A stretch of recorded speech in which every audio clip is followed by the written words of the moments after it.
Let's say, hallelujah. One thing I also want to be encouraging is when we have programs like that, or whenever you have, maybe you are prayed for and then you find the testimony of what you are prayed for, let us always share testimony. The Bible says that the testimony of Christ is the spirit of prophecy.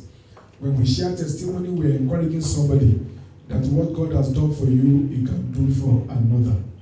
Praise God.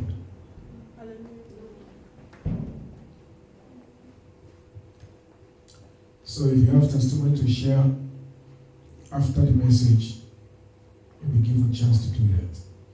Today I want to quickly charge us before we have the anointing service on what I simply titled The New Glory. You see, when God brings forth a new glory into your life becomes a mystery among the people that know you before. When God brings a new glory into your life, even the people that seems to know your story, they will be amazed. They will say, no, this cannot be. We know him from birth. It was like that man that was born blind that Jesus opened his eyes. The Bible says that the people that saw his eyes open, they said, no, we know him from when he was born. This guy was blind. There's no way his eyes can be opened. And they said, no, it cannot be him. He said, it is me. They said, you are lying. He said, it is me. Now, that's what happens when the anointing of God really comes upon your life. And I want you to please open your ear, not just physical but spiritual ear. I want your heart to be expectant to receive, because the anointing of God can be available for you, but if you are not hungry enough to receive, the anointing will lift. When the anointing of God comes upon a man or a woman, it will effect a change that will make people to say, no, there is a change of status in this person's life. It's like that woman with the issue of blood. She has had blood flow every day for 12 years. And the Bible says that she has spent all her earnings on doctors and she did not grow better, she rather grew worse. That means her life has become an experiment. Every time they want to do a new trial, they will call her like they do in America. They will tell her to come and sign, and then they will say, you know what, we just discover a new vaccine, we just develop a new medicine, and we believe that medicine will work, may likely work for you. Will you like to be tested? She has become the object of test of every new drug, every new medicine. And yet, the Bible says that she later grew worse. But when the anointing of God came upon her, when the power of God went into her, she became a new person. Her testimony changed. I'm believing God that in the name of Jesus, somebody is here today. By the anointing of God that will come upon your life today, you will begin to have a new testimony. Amen. In the mighty name of Jesus. Amen. I believe it for myself also. I remember quickly Naaman the Syrian. The Bible says in 2 Kings chapter 5 that Naaman was a mighty man of valor. By him, God has given deliverance to Syria. In other words, God has used him on many occasions. But yet, he still has a silent and hidden problem. He had a silent and hidden stigma. He was a leper.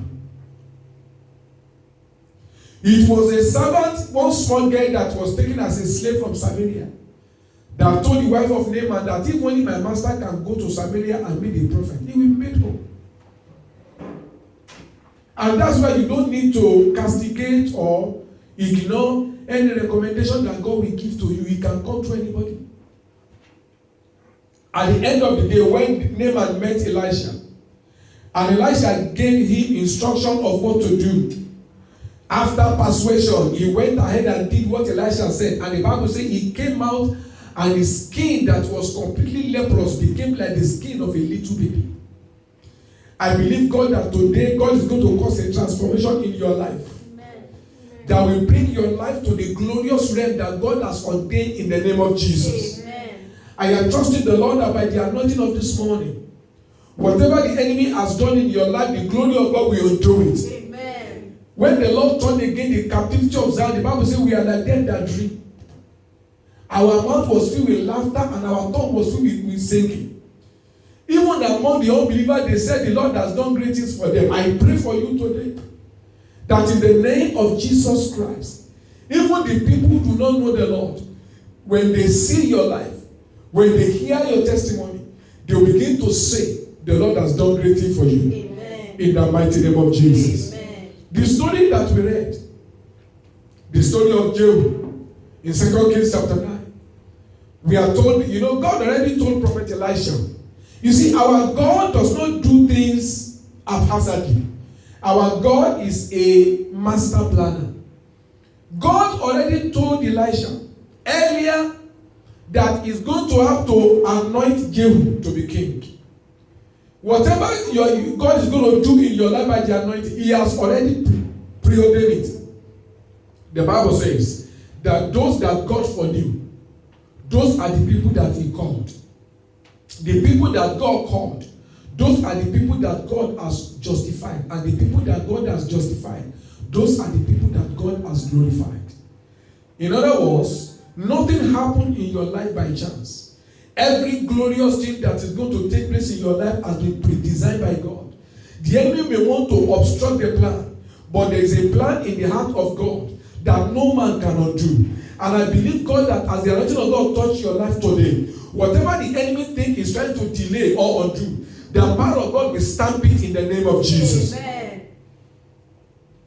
We are told that Elisha called one of his servants and said, I want you to go to Ramoth Gilead. Go to the group of the captains.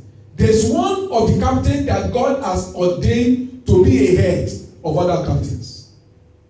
You see, until the anointing of God came upon Jehu, Jehu was just one of the captains. Yes, there is the predestination, what God has ordained to do in his life. But until the anointing of God came upon him, he is just one of the captains. But the Bible says that when the servant took the box of oil, when he get to them, he said to them in verse 5, and when he came, behold, the captain of the host were sitting. All of them were there. And the servant of Elisha said, I have an errand to you, O captain. And Jehu said, unto which of us? Because there are more than one. Listen, there are many people that may be contesting for a particular position of honor. But by the anointing of God this morning, God asked me to tell you that he will lift up your head above others. Amen. In the mighty name of Jesus Christ. Jehu said, who do you have message for? He did not even know. There are things that God has ordained to do to glorify your life that is still hidden. But by the anointing that God will place upon your life today, that which is hidden, but which is ordained and the time is right, shall begin to unfold, Amen. Shall begin to manifest. Amen. In the name of Jesus Christ. Amen. Jehu said, who among us? And he said, unto you, O captain. And then Jehu arose and went with him into the house. And the servant took the oil and poured it upon his head and said unto him, thus saith the Lord God of Israel, I have anointed you king over the people of the Lord, even over Israel. Jehu never knew that he was anointed. Jehu has a heart for the people of God. But until God anoints a man, he doesn't receive the supernatural enablement to ascend. I believe, God, that today, as the anointing of God will touch your head, there shall be supernatural elevation for your destiny. Amen. In the mighty name of Jesus Christ. Amen. There shall be supernatural elevation for your destinies. Amen. In the mighty name of Jesus Christ. Amen. There shall be supernatural elevation for your destinies. Amen. After he was anointed, and the servant declared all the message, look at what happened. In verse 11. And Jehu came forth to the servants of his Lord. And one of them said to him, is all well? Wherefore came this mad fellow to you? What has he brought?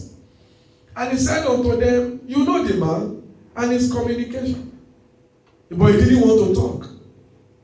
That's why you cannot choose to keep your mouth shut. You have to open your mouth and speak out.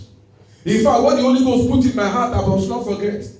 is that by the anointing of God this morning, even if men do not want to see you, by after the anointing, they will begin to see the glory that they desire in your life. Amen. They begin to see what they are looking for in a great man. Amen. In your life. Amen. That was what happened to David. After Samuel anointed him, as soon as he appeared before Saul, Saul just saw that this man carried what I need. What did he carry? He's not the only pianist in town. But when the anointing of God has separated you, you will be the one that will be known and that will be discovered. Hallelujah. Amen. He said, you know the man and his communication. Verse 12. And he said, you are lying. Tell us now. And he said, thus and thus spake he unto me, saying, thus saith the Lord, I have anointed thee king over Israel. Hallelujah. Amen. As soon as they hear it, and that's why you must not keep your mouth shut. Because many a time, what you say is going to trigger what is going to happen. When Pharaoh had a dream and he spoke to Joseph, Joseph said, it is not in man, but God will give Pharaoh an interpretation of peace. He has not had the dream, but he spoke something good.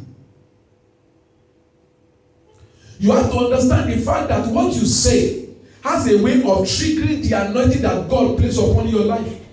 And that is why, as a child of God, after you are anointed, you cannot choose to close your mouth. Say what you believe you have.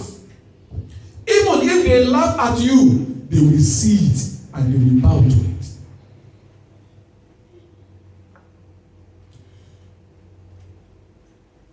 Verse 12 again. And they said, it is false. Tell us now. And he said, thus and thus spake he to me, saying, thus saith the Lord, I have anointed thee king over Israel. Look at what now happened in verse 13. After Jehu mentioned what God has said, then they hasted and took every man his garment and put it under him on the top of the stairs. And they blew the trumpet, saying, Jehu is king. Listen, God is going to elevate your head today. Amen. God is going to elevate your head today. Amen. Joseph said to the cupbearer of Pharaoh, he said, the king will lift up your head and you will carry his cup in his hand again. The honor that you have lost, the honor that I have lost, as you are anointed today, the right hand of heaven will lift up your head and you will find yourself repositioned to the place of honor that is ordained for you in the name of Jesus. Amen.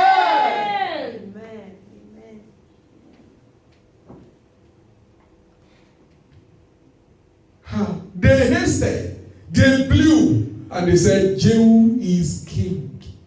I pray for you today that as you are anointed, the voice of men shall begin to proclaim and announce your greatness. Amen. It was the cupbearer that announced Joseph to Pharaoh. It was a guy that had been hearing David play accordion in the wilderness as he's taking care of his father's sheep. He was the one that said, I know a young man. He's a mighty man of valor. Has he seen in battle before? No. He's very handsome and he's very skillful. Saul said, go bring him. And as soon as he saw him, he couldn't let him go. In fact, the Bible says that as soon as Jonathan saw David, his soul became knit to the soul of David. That's what the anointing does. It makes you become magneted to those that are your destiny helpers. As you are anointed today, I decree in the name of the Lord Jesus that every Jonathan of your destiny, every Jonathan of my destiny, they shall begin to be connected to us in the name of Jesus. And they will go out of their way to ensure that you get to where God has ordained for you. They will see it as normal. They will strip themselves of their honor just to glorify and honor you and I. In the mighty name of Jesus Christ. Hallelujah. When you look at the book of 1 Samuel chapter 10, that is where Prophet Samuel anointed Saul to be king. After he anointed Saul, 1 Samuel chapter 10. 1 Samuel chapter 10. I want us to read verse 6. When you read from verse 1, we are told that Prophet Samuel announced to him and said, "You are the one that will be the next king of Israel." And he told him the things that will happen. But what the Holy Ghost put in my mind, that he said he wants to do for you and I, is found in verse 6. By this anointing of Jehu, the Lord God will announce your glory among great men. In the mighty name of Jesus Christ. Your glory will no more be announced among the ordinary people. God will cause the news about your glory to begin to be announced among the kings and the princes of this earth. Ordinary men, you will no more be attracted to ordinary men that has nothing to offer. God will begin to cause your Jonathan to be connected to your destiny. In the mighty name of Jesus.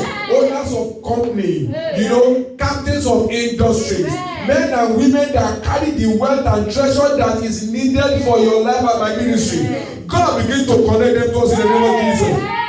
You know what the Holy Ghost said I should emphasize in verse 6 is that, and the Spirit of the Lord will come upon thee, and thou shalt prophesy with them. This is what the Holy Ghost put in my mind, and thou shalt be turned into another man. In other words, I want to tell a man it can't be possible. We know all the affliction that he has gone through. We know all the problem that she has gone through. It's not possible. No, let's go and check it well. Maybe somebody that look like her. Maybe somebody that look like him. Maybe somebody that bear his name. But then you will come around and you will tell them like Joseph told his brother, it is I. It is me. It is me.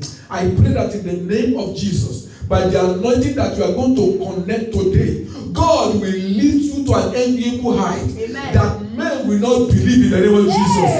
The Bible says that thou shalt be turned into another man. In other words, those who know you before, they will say, no, it cannot be him. But by the authority of the Lord Jesus Christ, it shall be you that they will be seen in the realm of glory. It shall be me that they will see in the realm of glory. In the mighty name of Jesus. And then the Holy Ghost placed in my heart that I should encourage your heart to believe God for the spirit of wisdom. He placed it so strong. He said this anointing because kings rule by wisdom. By wisdom, kings rule and decree justice. The enviable level God is bringing you to, you can't afford to be speaking foolishly. You can't afford to give the wrong answer, because it's an enviable level. When you say the wrong thing, it can make a lot of negative impact in people's life.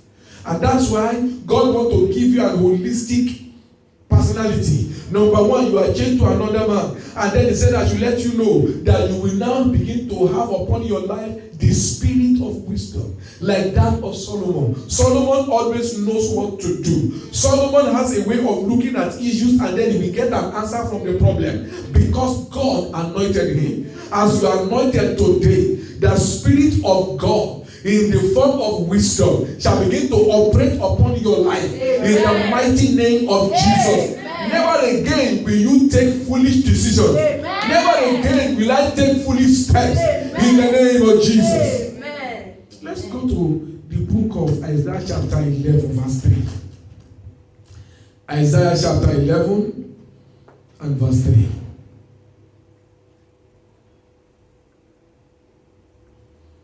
Isaiah chapter 11 and verse 3.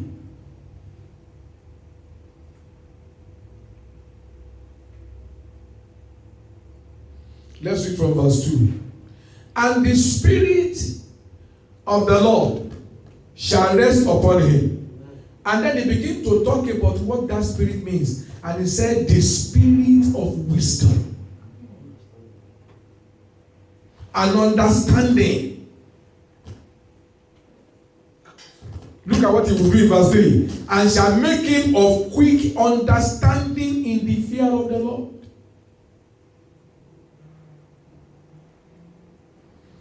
This is the right time. I want you to expect that the spirit of wisdom will begin to operate upon your life from today. I'm not just talking of the word of wisdom, I'm talking of the spirit of wisdom. When you become the custodian of answers to questions of life.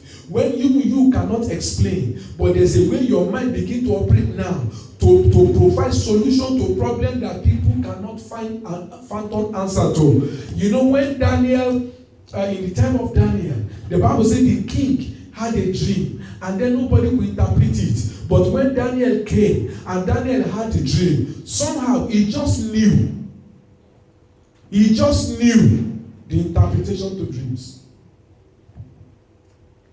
But as the anointing of God touches your life today, I believe that in the name of Jesus, the Spirit of God shall become in your life the Spirit of wisdom. Amen. Amen. Amen.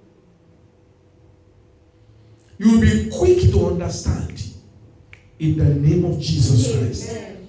Now, I want to give us an example of what I'm saying. There are some people that God, there are a few people that God give that spirit. That of Solomon is very, very clear. God gave him the spirit of wisdom to rule as king. But there's another person in the days of David. His name is called Ahithophel. Ahithophel, even David, in fact, even David was afraid of Ahithophel's counsel.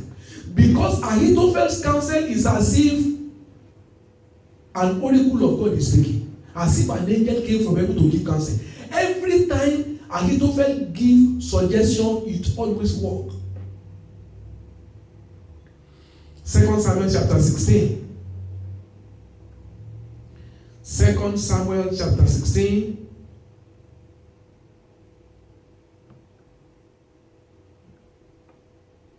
Look at verse 23. 2 Samuel chapter 16 verse 23. I'm showing you this to let you know that it is possible. And the counsel of Ahithophel, which he counseled in those days, was as if a man had inquired at the oracle of God. So was the counsel of Ahithophel, both to David and Absalom. And that is a problem. Because Absalom was trying to plot to unseat David, his father. And somehow, Ahithophel was able to I don't know how to say it, but he was able to convince, Absalom was able to convince Ahithophel to be on his own side. In fact, Ahithophel was called the friend of the king. We are told that David and Ahithophel used to wear the same clothes. That is how close he is. David saw him as an anointed man that has wisdom. Every time there's a problem, David does not even have any problem. We just say, please go and call my friend. And he said, Ahithophel, look at what is happening. This. And Ahithophel will look, and the anointing of God upon his life, we just give him a suggestion of what to do. And whatever he tells the king, and the king does it, it works. And so, when Absalom was planning to topple his father's throne and become the next king before David died, he knew that if he could find a way to take Ahithophel away from David and bring Ahithophel to himself, he has taken the throne. That is to let you see how powerful you can become with the spirit of wisdom. Look at chapter 15 and look at verse 31. When David was told that Ahithophel has gone to join forces with Absalom, David prayed. Verse 31. 2 Samuel chapter 15 verse 31.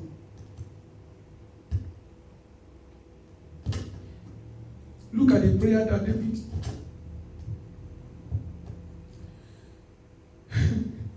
And somebody came and told David, saying, Ahithophel is among the conspirators with Absalom. As soon as David heard that, Eruba, he became afraid.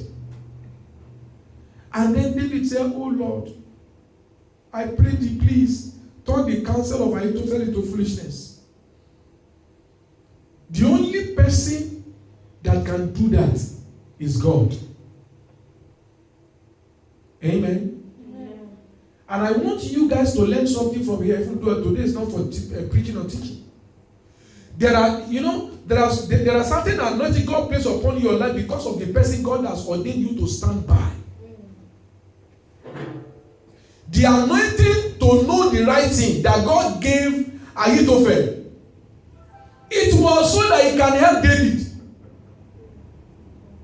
Don't forget that God has anointed David to be king, but the king cannot do everything. So God placed Ahithophel around David so that he can help David in times of counsel. And of course, God answered the prayer of David. Because from after that time, all the counsel that Ahithophel gave Absalom did not work. Why? Ahithophel has left the place of assignment. Ahithophel has abandoned the person that God has anointed him to help. But I'm not going to that today. I'm just making you to see that you have to begin to trust God, that as this oil touches your life, the anointing of the spirit of wisdom will rest upon you. Amen. You will no more take foolish decisions. Amen. I will no more take foolish decisions. Amen. Somehow, something from the inside, the Holy Ghost, He will always be the spirit of wisdom whenever you need counsel and understanding. Amen. In the name of Jesus Christ. Amen. So I want you to be prepared. Because you are going to be anointed. And as you are anointed, you are going to change into another man. As you are anointed, the spirit of wisdom will come upon your life. As you are anointed, God is going to cause that anointing to begin to bring you to the place of dignity. That anointing will open up a glory that great men will see, that will make them to desire you. In the name of Jesus. The beauty of Esther is not the reason why the king took her. It is the glory. The king has seen many pretty women, but there's something he saw on Esther. It was not just the beauty. It was the anointing. It was the anointing. But every time I do anointing service, I always refer to Hebrews chapter 1. Because you see, as God anoints us, we must not take it for granted. We must make sure that we position ourselves in a way that we keep the anointing working on our lives. Hebrews chapter 1 and verse 9. You have, because of what you carry, you have to make conscious decision about what you will allow and what you will not allow in your life. Just like a woman that is pregnant, there are certain drinks. If the person used to drink before and smoke before, they will tell the woman, you cannot drink now, you cannot smoke now because you carry a baby. If you believe that you carry an anointing, then that anointing you carry should be able to streamline what you can do and what you will not do. Hebrews chapter 1 and verse 9. Thou is talking about Jesus. Thou hast loved righteousness, and you have hated iniquity. That's the attitude that I want to encourage us on. Even though the gift and the calling of God cannot be withdrawn. Once God gives you this anointing today, God cannot take the anointing away. For the efficacy of the anointing will be diminished. And as the anointing works on your life and you are walking in righteousness, God forbid, the person will only end up in hellfire.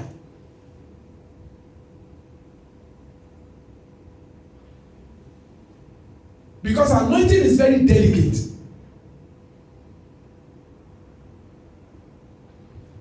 Anointing is very, very delicate.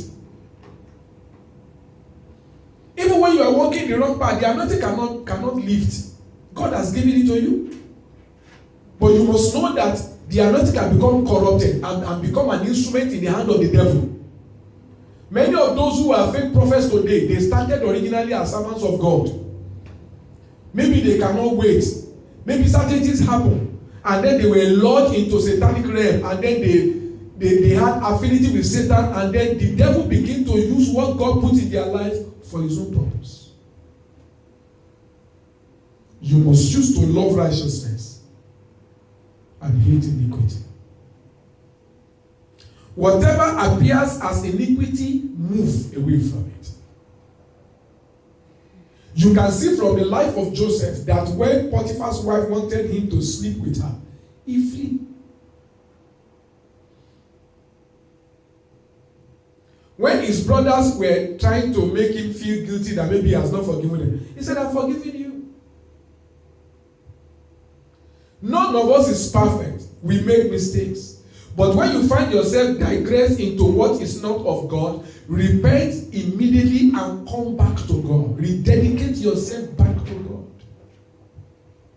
And pray for grace to overcome that weakness. What am I trying to say? There's a level you will get to in life that if you are not very careful, if you are only looking at gifts in your life, you will be deceived. Because Jesus said, by their fruit, you shall know, not by their gifts. I am saying this thing because the anointing cannot be withdrawn. Once God has given it to you, it's yours. But Jesus came to warn us and said, many will come on that day and say, Master, I cast out devil in your name. I heal the sick in your name. I prophesy in your name. And then I will tell them, I never know you that walk in iniquity. It is what you walk that determine your final destination in life. All this anointing we are receiving is so that we can be useful for God on earth. But if we choose to walk in iniquity, all the gifting and the anointing will not save us on the day of judgment. So we have to make up our mind that as much as it lies within you, as much as it's lied to you, make sure you choose to love righteousness and hate iniquity. That is the key.